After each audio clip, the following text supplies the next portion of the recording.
de Santa Catarina, pontualmente, 12:30, quinta-feira, dia 5 de novembro, e está no ar, ao vivo para todo o território catarinense, mais uma versão do Jogo Aberto SC. Peço a licença para entrar na sua casa e o assunto aqui, você sabe, é o futebol de Santa Catarina. 12:30 e quem está comigo é ele, o polivalente Cláudio Nir Miranda, como sempre muito bem vestido, muito bem alinhado, camisa jeans belíssima, e vamos agora já escolher o finalista ou o vencedor do mês de outubro do gol mais bonito do ano. Vamos escolher então quem é o vencedor. São 2 candidatos e eu fico feliz pelos candidatos que estão, Claudinho, porque são pratas da casa. Você imagina quem são os caras? Olha, prata da casa, você tem o Rômulo, opa, que deve estar nessa, opa, né? E o Iago. Vamos ver? Vamos ver. Vamos variadinho então, porque os atacantes são elétricos.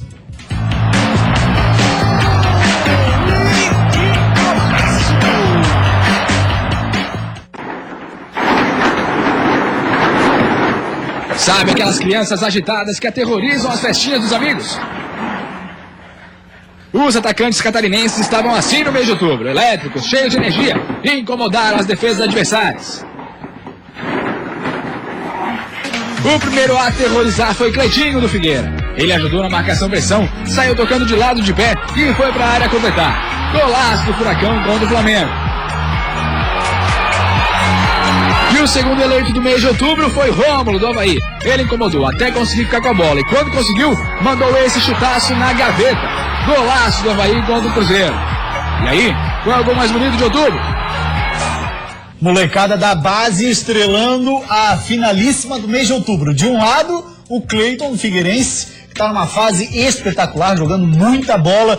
E do outro lado, o Rômulo, que já vinha numa crescente desde o fim do ano passado e passa agora cada vez mais a amadurecer, Florianinho. Gol do Rômulo, sem dúvida alguma, belíssimo gol nessa última partida, gramado encharcado, dificuldade e batida, consciente na bola, buscando o ângulo, felicidade do Rômulo, sem dúvida alguma, contou com a sorte também no lance, mas Rômulo, pra mim, foi o gol mais bonito do mês de outubro. O Cleitinho foi mais pela jogada. Eu lembro que naquela eliminatória não tinha um golaço, assim, mas foi mais pela jogada. Uma jogada muito bem feita, trabalhada. E o Cleiton, oportunista, também fez um belíssimo gol. Você vê que aí, ó, que a jogada foi trabalhada, a agilidade do Cleiton, a facilidade também na batida da bola. O Cleiton, jogador diferenciado, tá jogando muito. Tem gente, não tá jogando demais o Cleiton. Impressionante, é o jogador diferenciado do Figueirense, o cara que tanto faz assistência como sabe bater pro gol. Acredito que o Cleiton tem a oportunidade aí de fazer uma grande carreira no futebol, assim como o Rômulo. Mas o gol mais bonito, sem dúvida alguma, foi do Rômulo. É, o Cleitinho que tem proposta já do futebol russo, tem russos de olho nele. Aquele gol ali foi na escovada no Flamengo, né? 3-0. Foi 3-0 no Flamengo. A bela escovada do Figueira pra cima do Fla. Mas eu voto também no gol dele, de Rômulo, pela dificuldade, de longe, campo molhado, encharcado. E ele disse essa semana na entrevista coletiva, Claudinho, que treina esse tipo de finalização, de fora da área.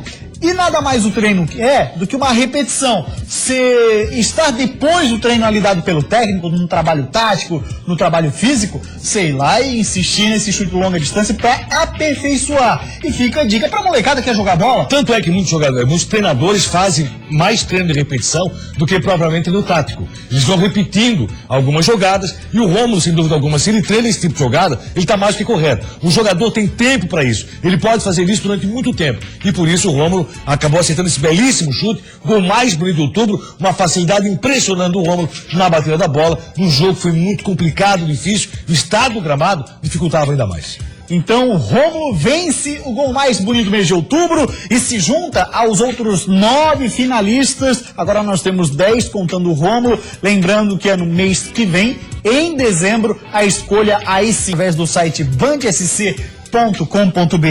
Depois do gol mais bonito, vamos pro outro lado do campo agora, né? Vamos escolher o gol, ou melhor, a defesa. A defesa mais bonita, o prêmio Luva de Ouro, a final que tem como temática insônia. Olha lá.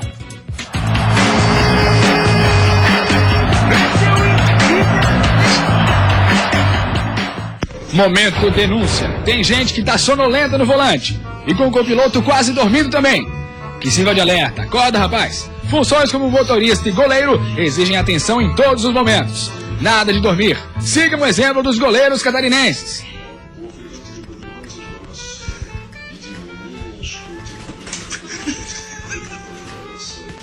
Em outubro, a Agenor não dormiu em nenhum momento durante o serviço. Na hora em que Kleber, gladiador do Curitiba, foi pra bola, a Agenor não piscou e caiu pra fazer a defesa. Foi a mesma coisa com Wagner do Avaí. Quando o mocho do Palmeiras encheu o pé, Wagner permaneceu atento e salvou o Leão. E aí, qual é a defesa mais bonita de outubro? Naquela partida, eu lembro que o Agenóia pegou tudo e mais um pouco. E a defesa que a gente escolheu foi na cobrança de pênalti. Mas você fica com o Wagner ou fica com a Agenóia? Difícil, complicado. Duas belíssimas defesas, tanto na cobrança de pênalti quanto a do Wagner contra o Palmeiras. Caiu um clipe. Eu vou ficar com a defesa do Agenor. Eu também vou na defesa do Wagner. Não vou na do Agenor. Ah, é? Eu vou na defesa do Wagner. Então temos aqui um empate no estúdio. Agenor, Lise, vá prestando atenção que você será o voto de Minerva, você vai desempatar. E tem essa defesaça do goleirão Wagner, pela equipe do Avaí. Um chute quase a queima-roupa. É mentira, né? Pelo amor de Deus. É mentira, não, né? Tu pode até fazer uma boca de urna. Uma boca de urna, mas tem que ser a queima-roupa aí demais, né? É forçar a barra. E aí, Lisiane Bach, nossa produtora, que vai escolher, você fica com a Agenor ou você fica com o Wagner? Fica com a Agenor. Leva pra casa também? Do Agenor? Não, pessoal, por que ela votou no Agenor?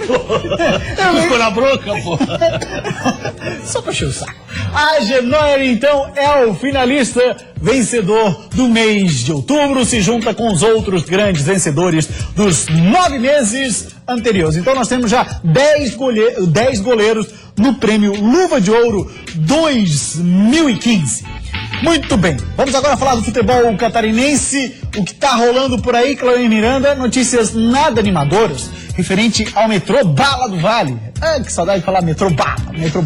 O metrô Bala do Vale é o seguinte, não tem estádio para jogar por enquanto, tá sem o estádio do SESI. A gente vai ouvir o boletim do narrador, baita narrador, hein, lá de Blumenau, Augusto Lindemann. Boa tarde, Augusto, e fala pra gente do metrô Bala, meu irmão.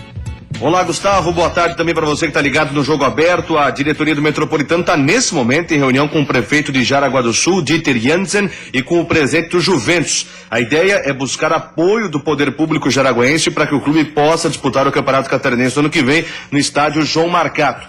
A gente lembra que ontem a diretoria do SESI de Blumenau informou ao clube que o estádio não vai estar à disposição do Metropolitano por conta de reformas visando as Olimpíadas do Rio de Janeiro em 2016. Jogar em Timbó, como aconteceu em 2008 e 2009, Brusque ou Itajaí, são situações já completamente descartadas. Jaraguá do Sul hoje é a última e única opção de possibilidade para o Verdão de Blumenau disputar o Campeonato Catarinense do ano que vem. Da Rádio Nereu, com as informações do Metropolitano, Augusto Wittner. Grande abraço, Augusto, narrador da Rádio Nereu Ramos, narrador de Mão Cheia. Cláudio Miranda, fala para mim o seguinte, Brusque, não vai nessa, será? A rivalidade ali... Eu acho que a rivalidade não permite esse Augusto nem citou Brusque. Citou Brusque. Daí ele colocou a possibilidade de Timbó, que está descartado, Itajaí está descartado também, onde também tem rivalidade, e aí a possibilidade de Jaraguá. Eu lamento muito Blumenau, uma cidade como Blumenau, do Porto de Blumenau, não ter no estádio nesse momento em condições de sediar os jogos do Metropolitano. Até porque o estado do SESI está passando por reforma, não vai ser no Metropolitano que vai jogar, mas Blumenau teria capacidade sim de ter outro estádio. Eu lembro que o estádio do Palmeiras, que era muito bem localizado, Adebal Ramos da Silva, era no centro, onde hoje tem um shopping lá em Blumenau. Então o que acontece? Esse estádio não existe mais, mas Blumenau tem que ter um bom estádio, o município tem que trabalhar para isso. E infelizmente, contava que o estádio do SESI não vai ter que jogar em Jaraguá, vai ser lamentável para a cidade de Blumenau, vai ser lamentável para o Metropolitano. O João Marcato é um belo estádio? mas é um estádio para a equipe de Jaraguá do Sul e não para o Metropolitano. Será que Palhoça não fica mais perto de Jaraguá, não? Tem o Guarani e Palhoça, por exemplo.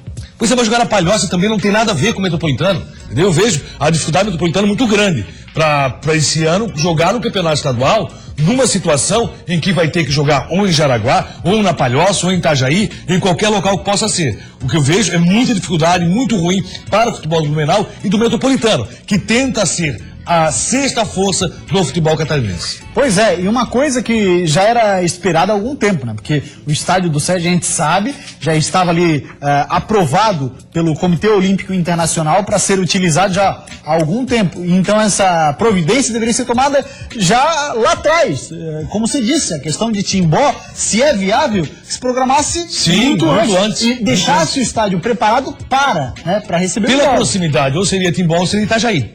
Seria o mais lógico do Metropolitano jogar. Né? Então, vai transferir para Jaraguá do Sul os jogos do Metropolitano. Eu vejo que o povo do Blumenau não vai acompanhar, não vai estar tão próximo do Metropolitano como seria necessário, se fosse Timbó ou fosse Itajaí. Realmente é lamentável para o futebol do Blumenau, para a cidade do Blumenau e para o Metropolitano, que tenta ser a sexta força. E está perdendo essa possibilidade para o Internacional de Lages, pode ter certeza. E mais uma questão aí, o Metropolitano já entra dentro dessa situação, já entra no campeonato jogando longe da torcida, numa questão financeira delicada, porque perde muito na questão de bilheteria, apesar de pagar lá o aluguel do SESI, mesmo assim vai perder a bilheteria, o dinheiro que entrava não vai ser o mesmo, e além disso, a questão de você jogar praticamente no campo neutro, facilita para o adversário. E outro detalhe, né, você não sabe sequer como vai ser o campeonato. Porque não teve ainda o conselho técnico, o campeonato, como vamos ter o torneio... A Copa Liga Sul-Minas. Sul-Minas-Rio, ou a Primeira Liga, como está sendo chamado, aí o que vai acontecer?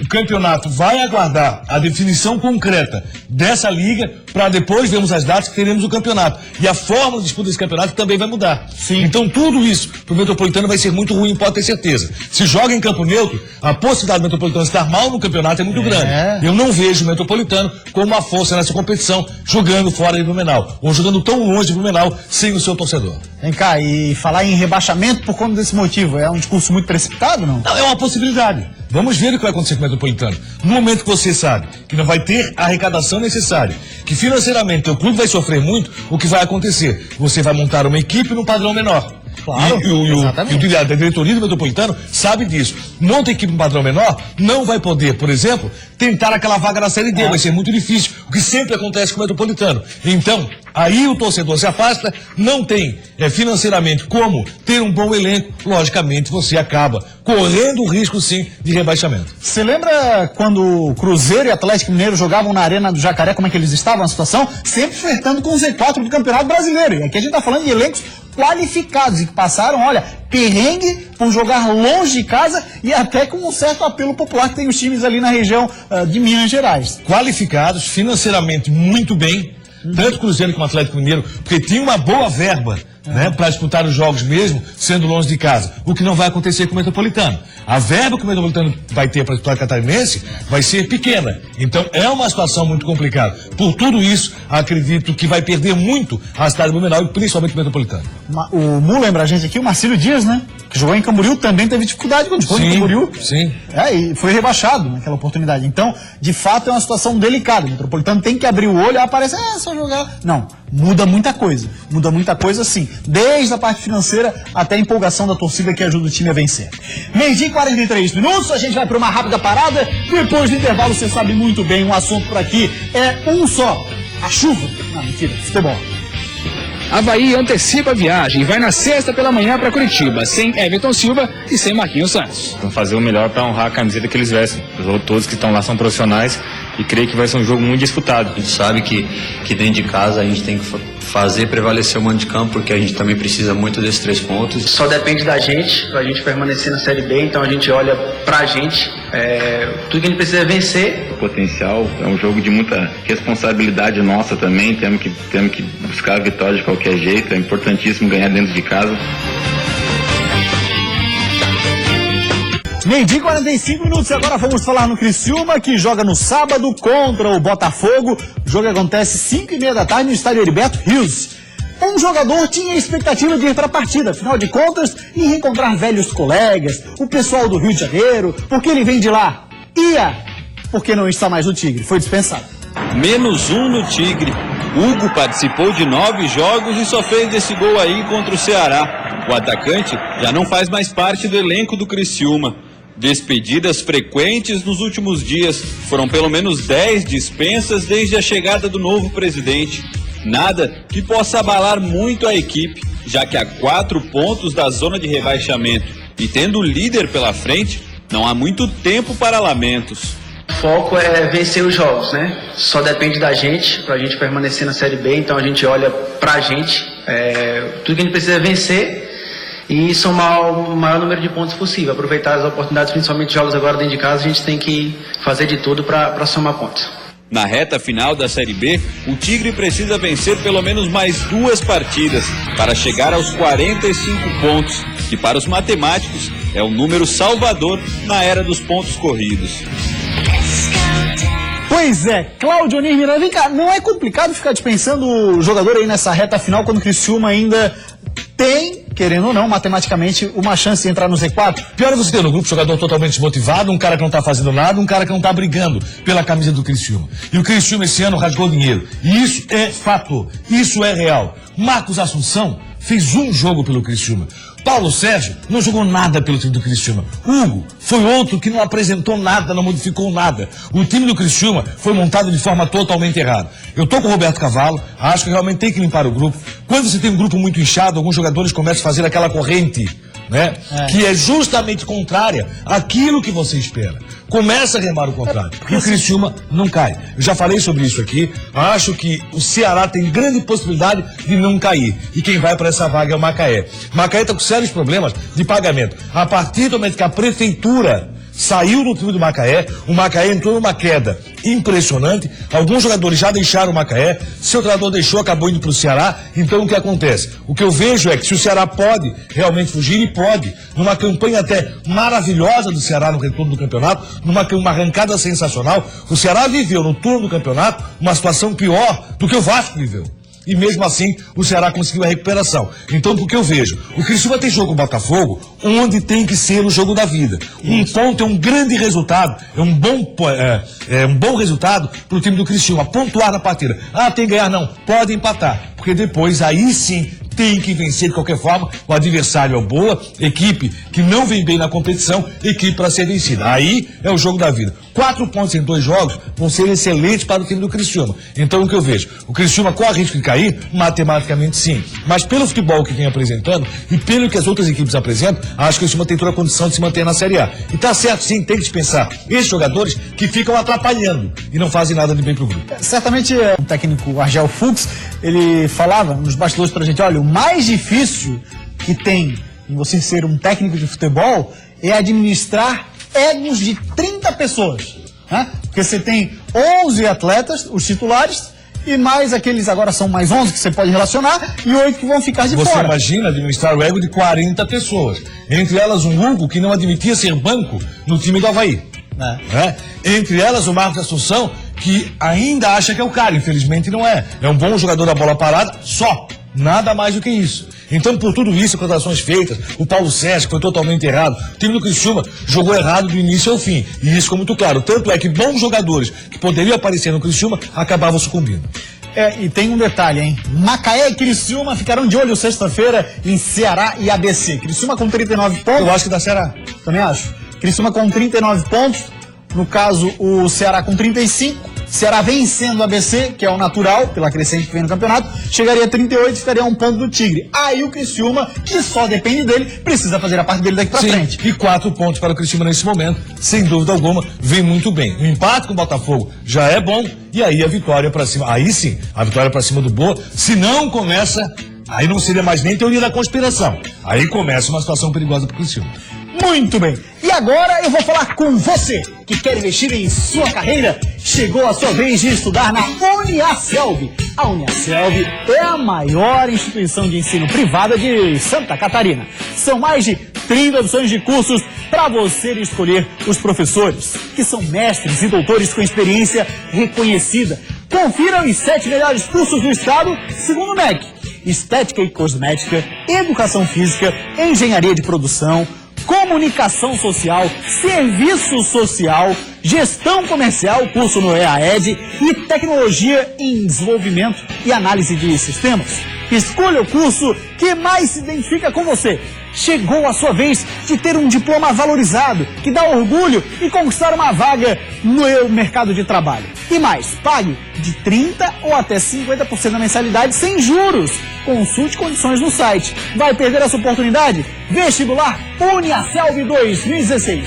Anote aí, a prova é dia 15 de novembro. Acesse uniaselv.com.br e inscreva-se já. Uniaselv, construa a sua própria história. Muito bem, agora vamos falar do Avaí. Na ressacada, chuva não é novidade, né? Os resultados que não aparecem também não é novidade. Então, o Lucas Miranda vai falar pra gente quais as novidades do Leão.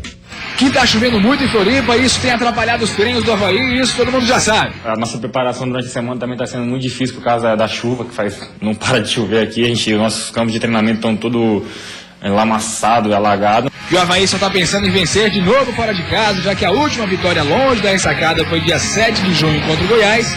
Isso também já tá batido. Com certeza.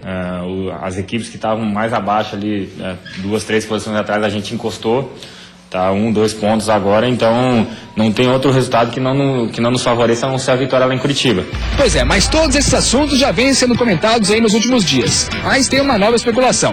O Atlético Paranaense vencendo o Avaí estaria ajudando o principal rival Curitiba. Por isso, será que tem a possibilidade de o Atlético aliviar para o lado do Leão só para não ajudar o Coxa? Vamos deixar o Wagner responder. Eu acho que não, né? Até porque eles vão estar jogando diante da torcida deles. Eles tiveram um momento difícil dentro da competição, dentro de casa, onde ficaram um bom tempo sem ganhar. E a pressão existe. E com certeza, eles não têm nada a ver com Curitiba. Eles defendem o Atlético Paranaense. Eles vão fazer o melhor para honrar a camiseta que eles vestem. Todos que estão lá são profissionais e creio que vai ser um jogo muito disputado. É mesmo, Wagner dizendo que não. O torcedor vai ficar na expectativa para que qualquer detalhe ajude o Avaí. Ontem ficou confirmado. Marquinhos não viaja com o grupo e Everton Silva fica de fora por alguns dias para se recuperar de uma fratura no dedo da mão esquerda. De resto, está todo mundo à disposição e a viagem foi adiantada. O time embarca sexta pela manhã, rumo a Curitiba. Que o Avaí vá para Curitiba focado em pelo menos vencer por 1-0 que seja. Porque nesse ano, o Atlético Paranaense, 9 jogos com os catarinenses, são 6 vitórias e 3 empates. Os caras fizeram festa aqui. Alguém tem que ganhar deles, né? São 5 meses sem saber o que é vencer fora de casa. Na hora do Avaí realmente conseguir vencer. E não dá pra dizer que a chuva atrapalhou o trabalho do Avaí durante a semana. Tudo que o Avaí tem que fazer já fez. Agora é um momento realmente de superação. É muita garra, de muita força contra o Atlético. Também não acredito, assim como o Wagner, que o Atlético vá facilitar o jogo pro Avaí. O Atlético pode não vir com toda a força, com toda a vontade. Até já me falaram o seguinte, não esquece que o Walter é parente do Anderson Lopes. Tá, e aí? Mas tem mais isso ainda? Não tem, a teoria da conspiração, ela sempre traz detalhes e o torcedor, logicamente, nessa teoria, chama a vantagem pro seu time.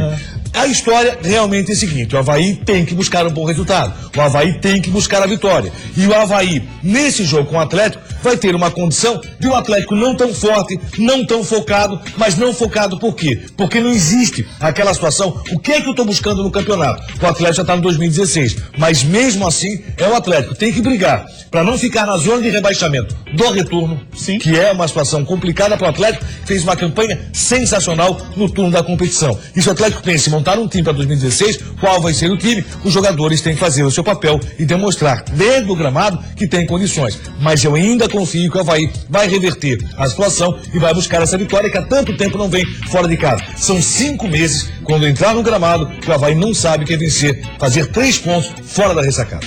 Boa sorte para a equipe do Avaí nesse Campeonato Brasileiro contra o Atlético. Atlético é o 13º e, como você disse, está pensando em 2016. Isso aí, querendo ou não, é inegável. Facilita a vida do Avaí. Tira o foco dos jogadores assim, o que é que eu estou buscando na competição? Quase nada. Exatamente. 12h56 e agora vamos falar do Joinville. E a discussão lá na cidade de Joinville, no time do Jack, é a seguinte: como fazer para parar a Trindade Santista, formada por Lucas Lima, Ricardo Oliveira e Gabigol? Uma arrancada daquelas. É disso que o Joinville precisa para escapar da degola. E para isso, o time conta com uma sequência de 3 jogos dentro do estado. Em casa enfrenta o Santos, depois em Floripa encara o Avaí e por último volta para casa para enfrentar o Vasco. 3 vitórias nessa sequência e um tropeço de quem estiver na frente. E o Jack dá um passo grande para ficar na Série A. Mas tudo passa por esse primeiro jogo contra o Santos. É um jogo de muita responsabilidade nossa também, temos que buscar a vitória de qualquer jeito. É importantíssimo ganhar dentro de casa para poder chegar de novo ali a estar 1 ponto ou 3 para sair da zona de rebaixamento. Agora, encarar o Santos de Gabriel, Lucas Lima e o artilheiro Ricardo Oliveira não será nada fácil. Mas pro volante Yuri, além do campo molhado, tem uma coisinha que pode segurar essa turma. Falta também, acho que é um recurso importante no futebol, né? Já que a gente tem comentarista, não gosta muito de falar nisso, mas é um recurso importante que tem. E procurar marcar forte e que vai dar tudo certo. Tomara sim que o Joinville consiga a vitória. Agora tem um detalhe, Claudioni. Como a Copa do Brasil não aconteceu nesse meio de semana, não tinha, obviamente, programado para esse meio de semana, o Santos ainda não sabe o que pode acontecer na próxima quarta-feira, ou lá para frente, quando tiver a primeira partida da final da Copa do Brasil.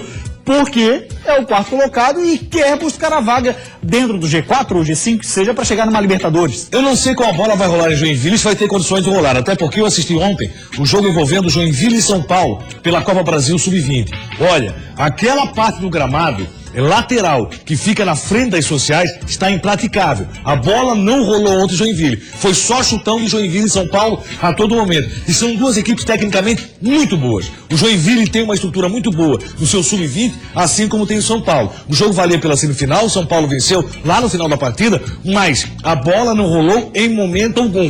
E a notícia que se tem é que Joinville choveu durante toda a madrugada, um grande volume, continua chovendo nesse momento em Joinville, e eu não sei como vai se recuperar o gramado do estádio do Joinville, da Arena Joinville. Até porque ontem foi lamentável o que se viu. A dificuldade da bola rolar, olha, o Rodrigo D'Alonso que apitou o jogo, meu amigo, parabéns. Que dificuldade para apitar uma partida naquele estado, naquela situação que aconteceu em Joinville e São Paulo. Então eu não sei como é que a bola vai rolar no final de semana, o que é interessante para o Joinville. Digo por quê? Porque tecnicamente o time do Santos é muito superior e faz a bola rolar com muita qualidade, principalmente no seu meio.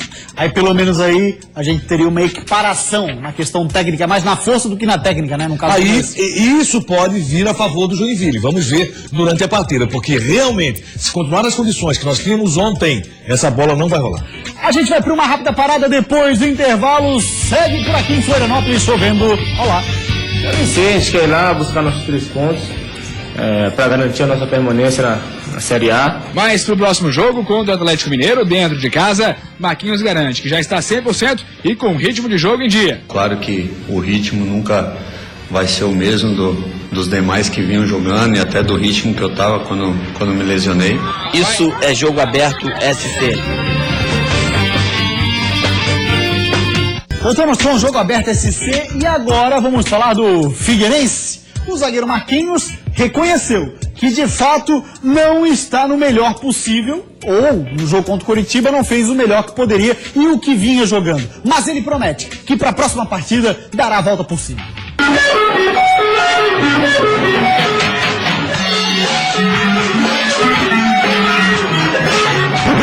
É triste ver gente sem ritmo, né? O Marquinhos, jogador do Figueirense, não sofreu tanto quanto essa banda aí, mas sofreu.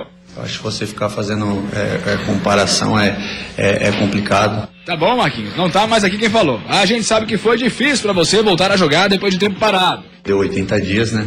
Então, era normal, claro que o ritmo nunca vai ser o mesmo dos demais que vinham jogando e até do ritmo que eu tava quando me lesionei. Mas pro próximo jogo contra o Atlético Mineiro, dentro de casa, Marquinhos garante que já está 100% e com ritmo de jogo em dia.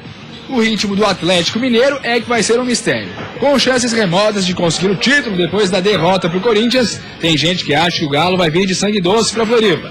Marquinhos acredita no contrário. Uma equipe de muita qualidade, não à toa que tá disputando o título. Então, com esse resultado adverso, com certeza eles vão vir mais mordido, querendo o resultado, mas a gente sabe que dentro de casa a gente tem que fazer prevalecer o mando de campo, porque a gente também precisa muito desses 3 pontos e é isso que a gente vai procurar fazer nesse jogo. A inspiração para esse jogo, claro, é a experiência que o Figueira teve ao eliminar o Atlético da Copa do Brasil nesse ano. A harmonia e o ritmo do time tem que ser os mesmos dos 2 jogos em agosto. Com certeza eles sabem da nossa força aqui dentro, eles vão vir respeitando a gente, também pelo que aconteceu aí na Copa do Brasil. Quando a torcida está junto com a gente, está lotando o estádio, a gente fica mais forte e aí é pedir o apoio deles mesmo, porque a gente vai precisar e com certeza depois do jogo aí a gente vai estar comemorando uma vitória importante. Tomara, Marquinhos, porque tem o seguinte, do outro lado, Claudinho, um adversário duríssimo que luta por uma premiação de 6 milhões e 300 mil reais, que é a premiação pro vice, e paga um mês de folha lá no Atlético. Eu não diria que a premiação é o ponto mais forte, é uma diferença de 2 milhões no terceiro lugar, eu não diria isso, mas eu diria que a questão de honra do Atlético... Acha 2 milhões pouco? Não, tem diferença sim. Pra mim, faz toda a diferença do mundo. Mas eu acho que agora, pro Atlético, não. O próprio Atlético já falou sobre isso. A diretoria do Atlético falou sobre isso. Não é a questão da diferença dos 2 milhões que vai fazer o Atlético jogar mais ou menos. É a questão de honra do Atlético, que tomou 3-0 da equipe do Corinthians. A questão de honra do Atlético, que fez um belíssimo campeonato e quer ser o vice-campeão brasileiro.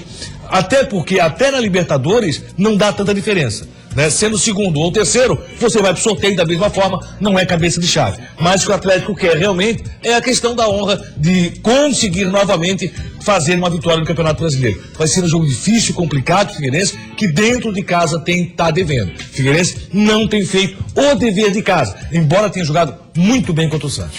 Vamos agora falar da Chapecoense. O Ananias foi para a coletiva e falou sobre a questão do Fluminense ajudar o Vasco. A Chape não quer saber disso, né, Ananias?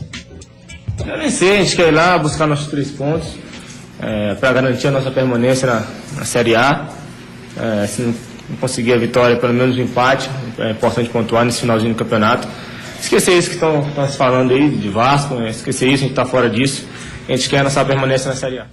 Vice-presidente do Fluminense, Mário Bittencourt, garantiu que vai ter empenho do Flu do outro lado. E o Zinho falou sobre isso hoje pela manhã também, dizendo o seguinte: não acredito que o Fluminense não vai jogar. Vai jogar sim, uma boa notícia.